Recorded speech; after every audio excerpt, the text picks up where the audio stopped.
प्रिय विद्यार्थियों, अपनी भाषा यूट्यूब चैनल में आप सभी का स्वागत है।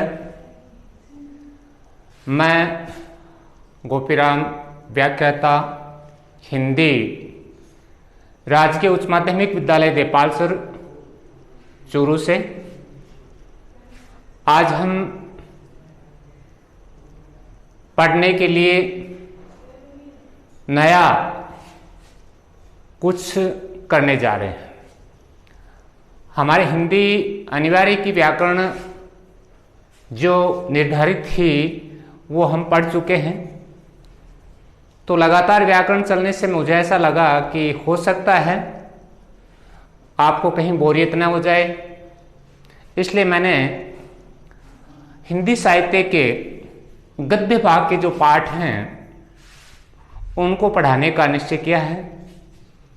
लगभग आप सभी के पास किताबें हैं और सरकारी स्कूलों में वितरित भी कर दी गई है। तो हिंदी साहित्य में हम गद्य भाग जो पढ़ेंगे उसका पहला पाठ है। तो गद्य साहित्य में हम क्या पढ़ेंगे, हर पाठ में आप ध्यान रखेंगे कि पाठ का प्रकार कैसा है, उसमें कौन सी गद्य विद्या है, वो उस पाठ का प्रमुख बिंदु होगा या मुख्य बिंदु होगा। तो हम पढ़ेंगे तो गद्य में आपके कौन कौन सी गद्य विद्या आएंगी। वैसे भी आपको पता होना चाहिए कि गद्य विद्या है उसमें कौन से विद्याएं हैं जो हम पढ़ते हैं।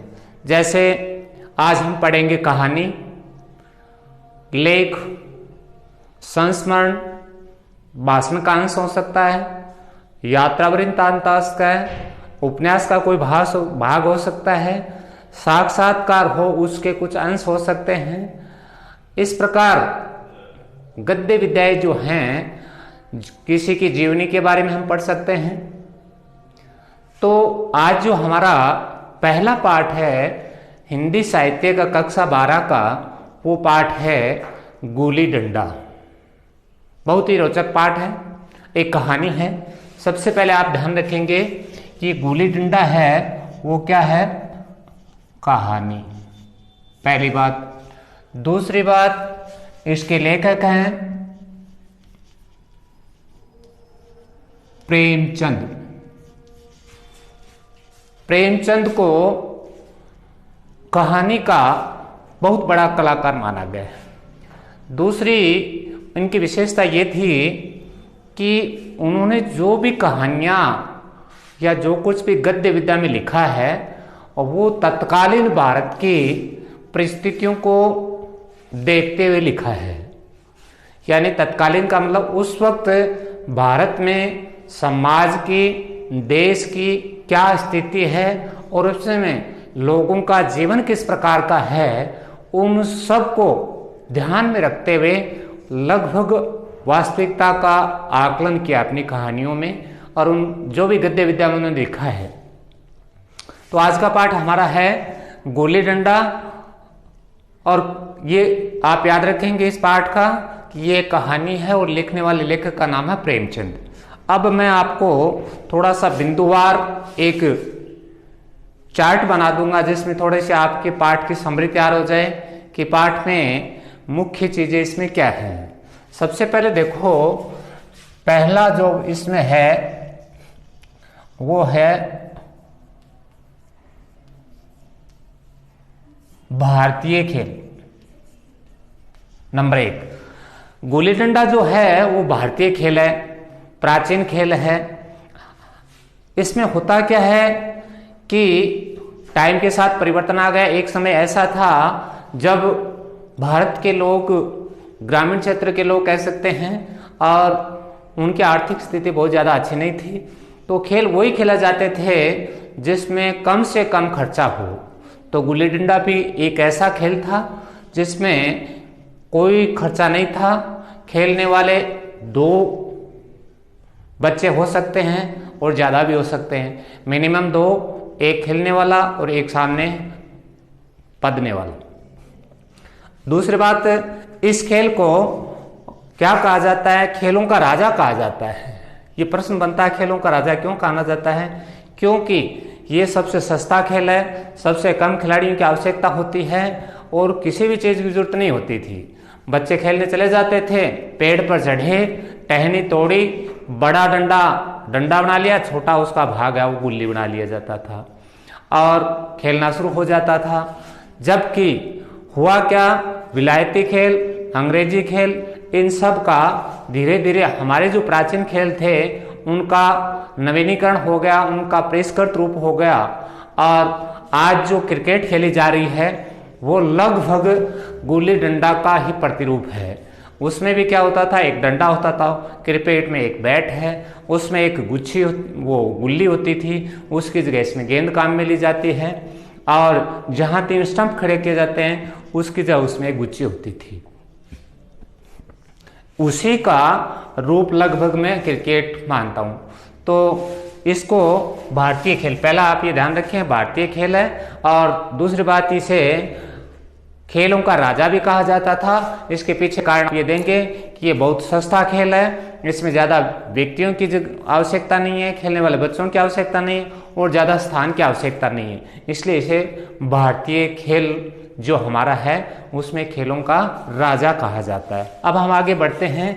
भारतीय खेल के बाद इसमें जो खेलने वाले हैं जिसकी इस पाठ में चर्चा होगी वो है एक तो कथानायक और दूसरा उसका साथी है, उसका नाम है गया। यानी कथानायक और गया ये बचपन के मित्र थे, बाल सखा थे और खेलने के लिए घर से सुबह सुबह बाहर निकल जाते थे। बाहर निकलने के बाद उन्हें ये पता नहीं होता था कि कब दोपहर और कब संध्या हो गई। दूसरी बात, इन खेलों में जब बच्चे खेलते हैं तो उनमें न तो छोटे बड़े का भाव रहता है, न छुआछूत का रहता है, खेल ही उनका सबसे बड़ा आनंद होता है। और गुल्ली डंडा खेलने के लिए जब निकल जाते थे, खेलना शुरू कर देते थे, एक खेलता था, एक पत्ता था, इस प्रकार उनके दांव चलते रहते थे।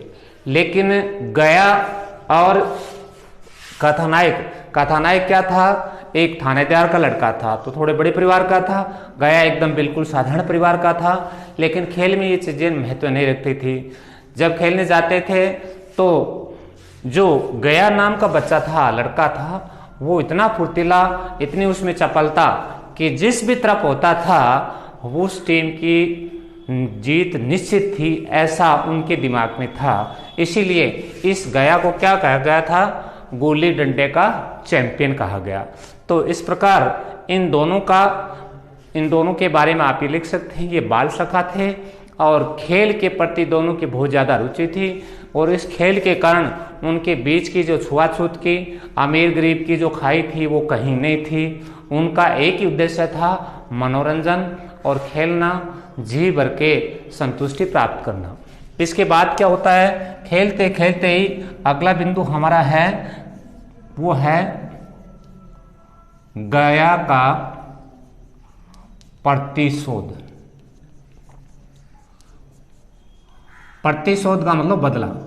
एक दिन क्या हुआ कि गया और कथानायक या लेखक खेल रहे थे, खेलते खेलते लंबा टाइम हो गया। जब लेखक या कथानायक तो पहले खेल चुका था और गया पधरा था। अब जब गया की बारी आई तो लेखक ने क्या किया, लेखक ने अपने पीछे छुड़ाने की कोशिश की और किसी तरीके से उसने जी चुराकर भागने की कोशिश की। गया बड़ा नाराज हुआ, गया ना कि आपको मुझे खिलाना पड़ेगा, आप खेले तब तक आप खेल लिए, अब मेरा नंबर आते ही आप भागने की कोशिश कर रहे हैं, ऐसा नहीं हो सकता। जब लेखक ने घर की तरफ जाने की कोशिश की या कथानायक ने, तो गया ने जबरदस्ती की। इस प्रकार दोनों के बीच संघर्ष हो जाता है। फिर उसने जबरदस्ती की तो गया ने गुस्से में आकर उसकी पीठ पर डंडा मार दिया। लेखक रोने लगा तो बच्चे होते हैं। गया डर गया और छोड़ दिया और कथानायक ने मौके का फायदा उठाया और भाग गया। कथानायक घर चला जाता है। लेकिन सबसे बड़ी बात देखिए, एक बड़े घर का लड़का है, लेकिन उसने घर जाकर इस बात की चर्चा नहीं की कि मुझे गया ने पीटा, क्योंकि वो उसका बाल सखा था और वो उनके मनोरंजन का आपस का एक खेल था, इसलिए उसने घर जाकर शिकायत नहीं की। इसके बाद फिर क्या होता है आगे,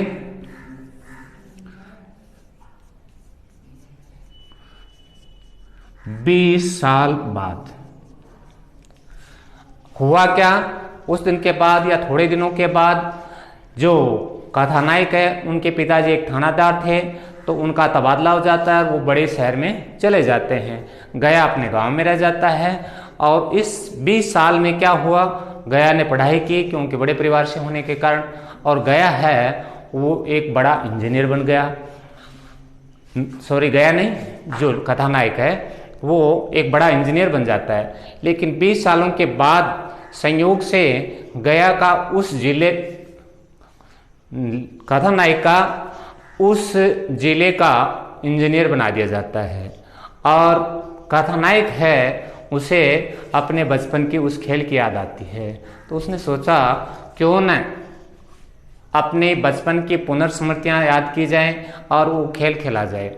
तो कथानायक 20 साल के बाद उस जिले का इंजीनियर होने के कारण वो डाक बंगले में रुका हुआ था। डाक बंगले में रुका हुआ था तो उसने तय किया कि हम खेलने जाएंगे। तो वो अपनी गाड़ी लेकर के और गया के गांव पहुंच जाता है। वहां उसने देखा कि कुछ बच्चे खेल रहे थे। उन बच्चों से गया के बारे में पूछा। गहराई से पूछताछ करने पर बच्चों ने उसके बारे में बताया और बच्चे जाकर गया को है वो वापस बुला कर ले आते हैं। इसके बाद क्या होता है, दोनों एक जगह होने के बाद उन्होंने क्या किया, खेल स्थान का चयन, दोनों ने गाड़ी में घूमकर ऐसी जगह ढूंढनी चाहिए, देखना चाहते थे जहां वो अकेले खेल सकें। तो गया और लेखक हैं वो गाड़ी में काफ़ी देर घूमते हैं और घूमते घूमते उन्हें एक ऐसी जगह मिल जाती है गांव से 2-3 किलोमीटर दूर जो सुनसान थी और उस स्थान का नाम था भीमताल। तय कर लेते हैं। दूसरे दिन सुबह लेखक जल्दी ही गाड़ी लेकर आ जाता है और खेल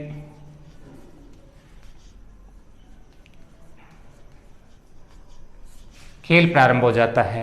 दोनों खेलते हैं। गया पदता है, लेखक है वो खेलना शुरू कर देता है। लेखक ने खूब खेला लेकिन गया की उसमें रुचि नहीं थी। खेलते खेलते लंबा समय हो गया। कई बार ऐसे भी आए जब लेखक है वो गुल्ली डंडे से लगने के बावजूद उन्होंने मना कर दिया। कई बार ऐसा भी मौका आया।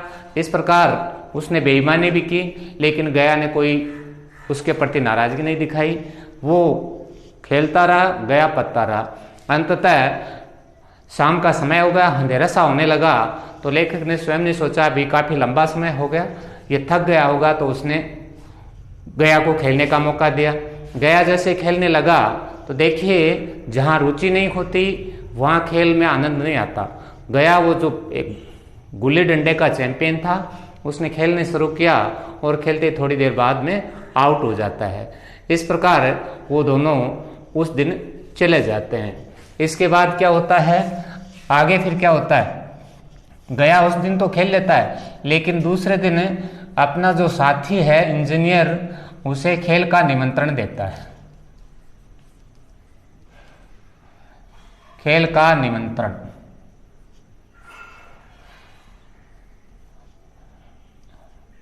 खेल का निमंत्रण देता अपने साथी गया को, लेखक को। तो दूसरे दिन खेल शुरू होता है। लेखक देखता है गया ने अपने हमउम्र के साथियों को बुलाया। आज गया खेल रहा है तो गया ऐसा खेल रहा है कि डंडे से गुल्ली को मारता है तो 200 गज तक की दूरी तक चली जाती है। और खेलते खेलते जब वो पता है तब भी वो जैसे बचपन में था वैसे ही खेलते वक्त जो गुल्ली है उसको लपक लेता है। इस प्रकार जब लेखक ने देखा तो लेखक को ऐसा लग रहा कि कल मेरे साथ गया मन से नहीं खेल रहा था, क्योंकि उसे ऐसा लग रहा था कि वो एक बहुत बड़ा आदमी हो गया और मैं एक निम्न स्तर का आदमी हूँ। इस कारण गया ने शायद कल ढंग से नहीं खेला। लेखक को ये देखकर बड़ा अफसोस हुआ, लेकिन अफसोस होने के बावजूद भी लेखक ने ये जान लिया कि गया है वो मुझे बड़ा आदमी समझने के कारण अपने मन की जो भावनाएं वो व्यक्त नहीं कर। लेखक को या कथानायक को जब ये लगा कि गया है वो अपने मन की भावनाओं के अनुरूप नहीं खेल पाया, तो लेखक की ये बात समझ में आ गई कि गया और मेरे बीच में अप्सरे की एक दीवार बन गई और इस अप्सरे की दीवार के कारण मैं और गया कल के खेल में पूर्ण आनंद नहीं ले पाए। ये लेखक ने पढ़ लिया और लेखक को फिर भी ये संतुष्टि थी कि चलो मैंने अपने साथी के साथ खेला, उसके साथ बचपन की पुनर्स्मृतियाँ हो ताज़ा की और इस प्रकार इस पाठ का एक तरीके से अंत हो जाता है। लेकिन इस पाठ का जो सार है उसकी कुछ मुख्य बातें हैं। देखो, पाठ का सार, सबसे पहली बात तो पद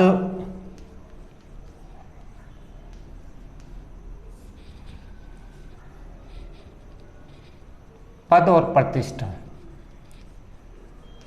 पद और प्रतिष्ठा मुख्य बात जो मैं लिख रहा हूं,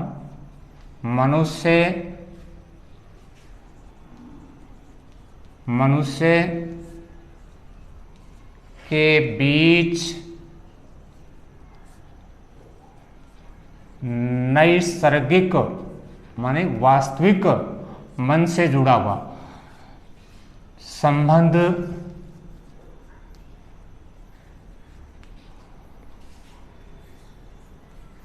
टूट जाता है। ये इस कहानी की सबसे मुख्य बात है। इसके बाद नंबर 2,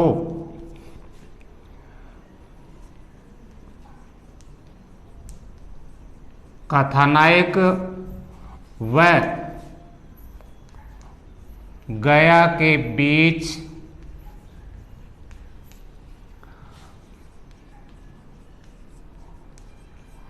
अप्सरी की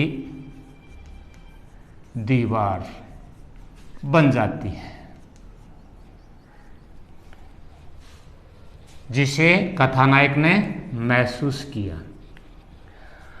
इसके बाद ये जो कहानी है, प्रेमचंद ने इसको क्या किया? प्रेमचंद ने कहानी को बड़े कौशल से लिखा। बाकी बात वही है, आप थोड़ा सा इसको रिपीटेशन करेंगे तो क्या है, पद और प्रतिष्ठा के कारण मनुष्य के बीच में जो नैसर्गिक, प्राकृतिक, वास्तविक मन से जुड़े हुए संबंध हैं वो टूट जाते हैं। ये हमने देखा। क्योंकि अब गया का जो मित्र है वो एक बहुत बड़ा इंजीनियर है जिले का, जबकि गया है वो अपने घर पर रहकर मजदूरी का काम करके अपना किसी प्रकार जीवन यापन करता है। इन दोनों के बीच में एक बड़ा गैप हो गया और वो बचपन था, आज वो समझदार है, ये भी अंतर आ गया। बचपन में ये चीज़ें महत्व नहीं रखते। बच्चों के लिए सबसे महत्वपूर्ण होता है मनोरंजन, और मनोरंजन में खेल उनका सबसे मुख्य आकर्षण का केंद्र रहता है। तो उस वक्त न तो उनमें छोटे बड़े का अंतर था, न उनमें जाति पांति का था, छुआछूत जिसे कह सकते हैं। लेकिन आज हालांकि वो चीज़ें लेखक ने नहीं दिखाई, कथानायक ने नहीं दिखा रहा, लेकिन गया के मन में ये भाव पैदा हो गया कि ये बहुत बड़ा आदमी है, एक बड़ा जिले का मालिक है, मैं एक साधारण गांव का एक साधारण सा मनुष्य हूँ, तो मैं कैसे इसके साथ उस तरीके से खेलता हूँ। तो वो ये नंबर 2 अप्सरी, वही बात है, दोनों के बीच में लेखक कथानायक बहुत बड़ा अवसर होता है। तो सबसे मुख्य जो कारण उनके बीच में आने का वो था अप्सरी की दीवार पैदा हो जाना। अब इस कहानी जो लिखी है, कहानीकार मुंशी प्रेमचंद ने इसको लिखा है, तो उन्होंने बड़े कौशल के साथ इस कहानी को लिखा। जो आप पाठ में पढ़ेंगे अक्सर से बिंदुवार पृष्ठवार पढ़ेंगे तो आपको भी बड़ा इंटरेस्ट आएगा। हालांकि आज के युग में ये खेल थोड़ा सा प्राचीन हो गया है, आप सभी से दूर हट रहे हैं, क्योंकि हम सब ने पूरा का पूरा ध्यान क्रिकेट और आधुनिक गेम, विलायती गेम जिसे कह सकते हैं, अंग्रेजी गेम खेल सकते हैं जो बहुत महंगे हैं, बहुत खर्चीले हैं, उनकी तरफ जा रहे हैं। वो एक ज़माना अलग था, आज का ज़माना बहुत अलग है। इस प्रकार ये जो कहानी है शायद मेरे हिसाब से आपको बहुत ही रुचिपूर्ण लगी होगी और बड़ी आपको आकर्षित और इंटरेस्टिंग भी लगी होगी। इस कहानी को आप अपनी किताब से पढ़ें, पूरी डिटेल दी गई है। मैंने सिर्फ इसका बिंदुवार थोड़ा सा एक सार बताया है ताकि पाठ का आपके दिमाग में एक पिक्चर बन जाए, एक तस्वीर बन जाए कि पाठ कहाँ से शुरू हुआ, किस प्रकार ये पाठ आगे बढ़ा और कहाँ कहाँ इसमें हुआ। दूसरी बात, इस पाठ के मुख्य पात्र दो ही हैं, एक है लेखक या कथानायक और दूसरा है गया। इन दोनों के बीच की ही सारे पाठ में कहानी कही गई है और दो कथानायक है। मुख्य जो है खेल है वो गुल्ली डंडा का खेल है, उस पर सारा का सारा पाठ या कहानी निर्भर है। अब आप पाठ को आप रीडिंग करेंगे, दोबारा से पढ़ेंगे। पढ़ने के बाद इस पाठ के अंत में जो हमारी किताब है उसमें प्रश्न दिए गए हैं, तो उसमें आपको वस्तुनिष्ठ, अति लघुत्रात्मक और लघुत्रात्मक ये प्रश्न अपनी कॉपी डाल लेना। उस कॉपी में आपको करने हैं और हल करने के बाद आप मुझे व्हाट्सएप पर भेजें ताकि मुझे पता चल जाए कि आप पाठ पढ़ रहे हैं, आप पूरे जुड़े हुए हैं। आपको जो पाठ की समरी बताई जा रही है, पाठ का जो पढ़ाया जा रहा है शॉर्ट में, वो भी आप देख रहे हैं, सुन रहे हैं, आप जुड़े रहे हैं। इस प्रकार हम पाठों को पढ़ते रहेंगे और इसको लगने के बाद हम पूरी डिटेल से पढ़ पाएंगे। इसलिए आज का हमारा जो पहला पाठ है गुल्ली डंडा, ये पाठ संपूर्ण होता है और इसी के साथ मैं अपनी तरफ से ये कोशिश कर रहा हूँ कि आप ज़्यादा से ज़्यादा पढ़ें, सीखें और मेरे से जितना हो रहा है मैं आपके लिए हमेशा तत्पर रहता हूँ। लेकिन एक बात फिर भी कहना चाहता हूँ, पढ़ाता लगातार रहता हूँ। कोई भी आदमी पढ़ाने वाला हो, चाहे कोई भी कार्य करने वाला था, वो कभी अपने आप में पूर्ण नहीं होता। थोड़ा सा समय का अभाव रहता है, जल्दी चलना पड़ता है, कहीं शब्दों में थोड़ा 19-20 हो सकता है, आप उसे अन्यथा में नहीं लें। इसलिए जो भी बताया जा रहा है मैं पूरी कोशिश और मेहनत और शिद्दत के साथ कर रहा हूँ। आप भी मेरा सहयोग करें, निश्चित रूप से हमें सफलता मिलेगी। आप सभी को बहुत बहुत धन्यवाद।